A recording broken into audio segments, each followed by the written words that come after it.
Hello you lovely people, my name is Mr. B3Cubes and welcome back to another video today. So I thought about it for a while and I finally decided to make a behind the scenes video on how I made the Soarin project and how you can create something similar to this. Today's video was suggested by Ethan Finn Videos. Let's get right on to it.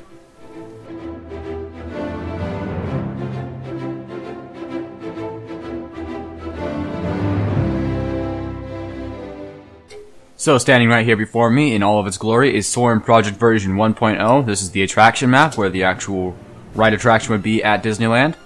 And as you can clearly see, there's a lot of different holes that I left in this. There's like a bunch of holes in the walls. I didn't finish the roof. I didn't do a lot of things. I was very lazy with how I built this. You might also notice this wasn't there in the original. This is basically my 5th time trying to record this, so I apologize if it seems a bit boring or dull. But I want to take you on a quick tour really quickly. So you've probably already seen a bit of the outside pretty well. There's a bunch of trees, a bunch of everything. But you might notice it's pretty easy to tell this is a super flat map. And I personally think that the best creations don't show any blank spots. So this mistake probably would have cost me a lot of attention. Because super flat maps just look very unprofessional in my opinion. I think a lot more detail is better, so you can't really see all that. Walking into the Hall of Fame here, the Legends of Flight area, we have MyFace, Agent Miniman, Sesame, Zabrisha, and Timothy HD. All the people that helped on it. I thought it was really great. First thing you'll notice is that the Soarin' over California attraction at Disneyland has 2 theaters, but I never bothered to actually either make the second one or even decorate the hall. So in the new version of Soarin' project, I will be doing that. You walk down this hallway, it's pretty boring. Boring quartz wall, boring iron, nothing really of interest, just glowstone everywhere. It just looks really ugly in my opinion. A little bit of a fun fact, this little area right here, when it was first cleared out, had a command block that killed bats automatically, because when this was created actually, there was not really a surefire way of keeping bats from spawning, so that was kind of annoying. Right here we have the theater area, and you can sort of see all the guts. And it's pretty small, I must say.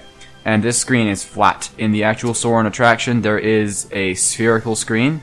And I mean, it got the job done, but in the new version, a spherical screen will be present. I've already built it. So it was pretty crazy. As you exit the attraction, another really boring hallway. When it comes to Minecraft design, I like to think I've improved myself a lot. So, I mean, there's just a lot more filled in holes and stuff. I'll give you all a quick sneak peek of the new version. It's right over there. And it looks pretty amazing. That'll be coming out in the next couple of weeks, I think. Maybe. Don't count on that because lately it's been pretty busy. I'm going to take you all on a bit of a tour of how I went about building something like this. And I'm actually going to use a few examples from the actual Soarin' project to kind of show what I did. Alright, so you might have noticed in that title sequence, I used a bit of an interesting flight path. And that's using a mod called the Pixel Cam mod, which allows you to set different camera points that allows you to make a really cool thing. And if I just type in cam, I can type too, I swear. It's really cold, my fingers are very stiff. You can set different camera points, different flight paths, and a really cool thing is if you push the J or L keys, you can actually tilt your vision. And that makes me kind of nauseous, but if you push K it resets it. So I think that's pretty cool. I'll have a link where you can download that in the description. But that mod allows you to do some really cool camera angles. So if you just let me just do cam clear here to clear the path. If I decided to do, if I push P on the keyboard, looking down like this, and then kind of went over here, went down a bit, and then tilted my vision, push P again, and then kind of come even closer, I guess. Tilt a little more. Boom. Then we just do cam start, let's say 15 seconds. And so as you can see, that's way too slow. Cam start 5 seconds maybe. There we go. So you can see it looks really, really cool, and you actually get these really buttery smooth movements. I think it looks amazing, so that's what I've done to record each segment. So yeah, with that out of the way, let's get straight to how I actually go about building something like this. So this, as you might recognize, is the Golden Gate Bridge from San Francisco, California. This was the very first segment that I went out to build, and Agent Miniman and I were basically the biggest contributors to this part. You can see just the amount of detail that we put into each individual little piece, such as the colors, material choices, and I think it looks actually pretty good. There's a few things I feel like I could have improved on. For instance, you probably can see this in the video. It looks horrible. is these tracks here actually worked at one point, but they don't anymore. If I actually walk over here, or so I thought, there actually is like this giant pool of minecarts that kind of got stuck. Originally, the plan was to have a bunch of minecarts going over, and I think there might actually have been one that was captured on video, but the other ones didn't really stay very much. A big problem I have with this one is that it didn't actually connect and it wasn't long enough. The supports were way too tall for how long it was. So if I'm going to probably modify this version because I really like where it's set over this little ocean here. But when it comes to designing something like this, I'll take a picture of from like Google or something of what I want to build, and I'll put that up on screen right now. A picture of the Golden Gate Bridge that I use, and I'll kind of show you what goes on with it. So here's the image up on screen. As you can see, we actually managed to get a lot of the details quite right. You can see on the supports that the fences here actually go pretty well with it. They probably could have been longer to make it more spherical or circular, I guess you could say. I don't really know what to use. But I also missed out on the like wires that hang down from here on each like other interval. And that's something I like to work on. So let's say I want to improve on that. So what I'll do is I'll go up to my what appears to be my acacia fences, and let's just start by adding some more details to here.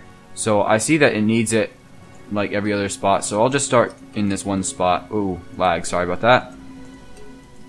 And I'll just go all the way to the bottom. Oh man, my computer has been lagging uncontrollably lately, and I have no idea why. Probably because I'm running After Effects, Premiere, and all that good stuff in the background, recording this as well. So I am going to speed this up and probably show you what it looks like once I've finished doing all of this.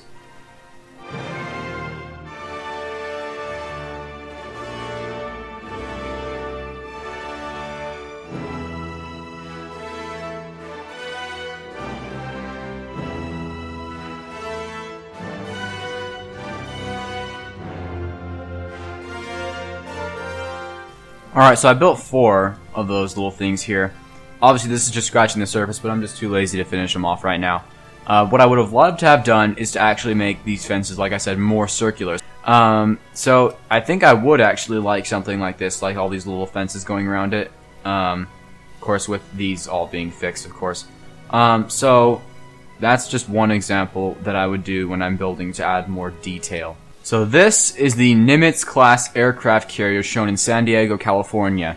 Now, as you can see, I've actually done a bit of modification to this one because I really think that it needs to be darker. That was a horrible transition there, but whatever. You can see right here, it needs to be darker because the asphalt on top of an aircraft carrier is not like this stone color. It's actually like this dark wool color. And personally right now, I don't like it very much because it blends too well with these planes here. Just a fun fact about this map, every last block in this entire thing was placed by hand. So yeah, for instance, like I was saying, I'm going to change probably the color of this, but I'm probably not going to change it to this wool color. I'm probably actually going to use cyan stained clay because it's dark, but it's not like terribly dark, and it has this really nice uniform look to it. So just playing around with different block types can make all the change in the world, really. And if I pull a picture up on screen right now, you can probably see there's a lot of stuff on the aircraft carrier besides planes and fighter jets. And that is another big problem with the existing version of the Soarin' project, is that there's a lot of missing things, especially with the aircraft carrier. So as you can see, just by doing that, obviously I'd get rid of all this, but if you can just really try hard with your imagination to imagine all of this that color, I think it would look a lot nicer. As kind of like a pavement for the top, I think. Well, I'd love to keep going on about this for hours, but it looks like I'm out of time to record today. So if you enjoyed this video, I really appreciate you taking the time to watch it. I've been kind of slow with the uploads lately, and I apologize for that. But I'm trying to work on creating content that's enjoyable to watch and also suggested from my viewers, because I don't want to make something that no one's going to watch. So from now on, I think what I'll be doing is I'll be accepting suggestions from my viewers from comments in previous videos, and I'll try my best to get up to speed with them. I have about 5 videos in the making right now, so I can't guarantee any of them because I've been really busy lately, but I'll try and get to them as fast as possible. Anyway, If you'd like to support me, please consider leaving a like and maybe even subscribing, or go check out my website in the description. It helps me out a lot. I am a graphic designer as well, so if you want any of those logos or designs or any of that, go over to my website. I can get you one of those and hook you up for a pretty good price. So, yeah, thanks so much for watching, and I'll see you all in the next one.